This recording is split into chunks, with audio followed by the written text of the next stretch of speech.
애기들은 노화는 말이 안 돼요. 뇌기능자가 와요. 저희 조카가 살이 하나도 안 쪘거든요. 오히려 그냥 딱 날씬하고 한데 걔도 이번 명절에 보니까 코골이를 하면서 잘 때가 있더라고요. 그러니까 애들은 사실 이제 체질량 지수가 높은 애들 같은 게 코골이 하는 거는 비만 때문이겠지만 그보다 더 많은 경우는 이 호흡기 질환이 좀 많고, 그러니까 비염이 애들 꽤 많으니까, 또는 그 아데노이드라고 이제 보통 표현을 하는데 코랑 목이랑 연결되는 부위에 있거든. 그러니까 고기가 좁아지니까 인두편도 때문에, 그 아데노이드 때문에, 그래가지고 이제 구강호흡, 입 벌리고 자는 거나 입 벌리고 다니는 습관이 많이 생길 수 있고, 그게 코골이의 원인이 되기도 하지. 맞아요. 저희 조카가 가끔 그러면 비염이 있으면은 코골이를 할 수도 있는 거예요? 비염이 있으면 그 건가? 아이들의 엄마들은 다 아는데 애들이 이제 입 벌리고 잔단 말이야. 보통 많이. 맞아요. 그리고 입 벌리고 자다 보니까 코골이를 하기도 하고 중간에 깨기도 하고. 그리고 이제 보통 병원에 가서 진료를 받으면 비염만 있거나 또는 아데노이드만 있거나 또는 비염과 아데노이드가 같이 있거나, 이게 이제 가장 문제가 많이 생기지. 여기 잠깐만 이거 설명을 하면, 여기 이렇게 딱 보면은 이게 이제 호흡 통로인데, 이렇게 가는 통로인데 이쪽 통로가 매끄러워야 코골이를 안 하는 거거든. 숨을 이렇게 쉬는 거니까. 이게 아니면 입 벌리고 다니면서 이쪽으로 하면서 요 목젖이 떨리는 게 코골이인데, 애들 같은 경우는 여기 있는 게, 여기 문제가 비염이고 아데노이드라고 하는 건 여기 있거든. 그러니까 여기가 뭐가 덩어리가 딱 있으면 통로가 좁아질 거잖아.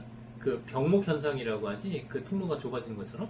그래서 입 벌리고 이제 숨을 쉬거나 이 목젖이 떨려서 코골이를 하는 경우가 많지.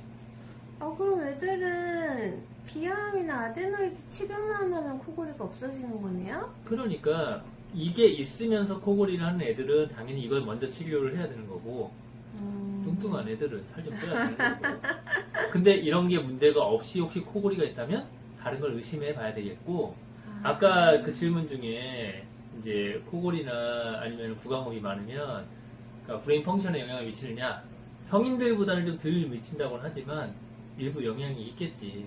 그래서 요즘에 뭐 학생들 그냥 초등학교 4학년부터 다 수험생인데 공부 열심히 한다고 학원 열심히 다니고 이것저것 과외도 하고 많이 하잖아. 사교육도 많이 넣고.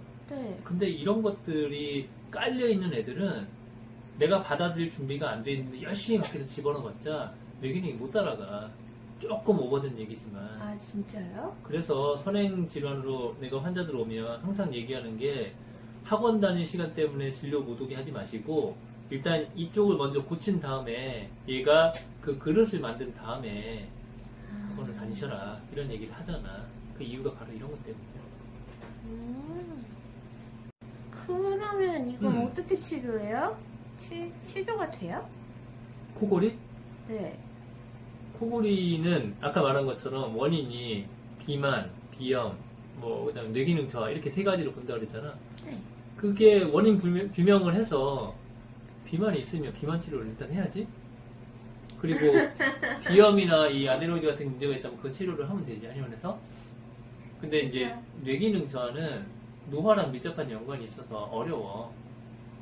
그래서 사실 나이가 많이 드신 분들이 코골이가 있다라고 하면, 근데 그분이 뚜렷하게 뇌기능 저하만 있고 다른 질환이 없으면 그럼 좀 어렵다라고 얘기를 하지. 제 원인 중에서 노화는 없죠?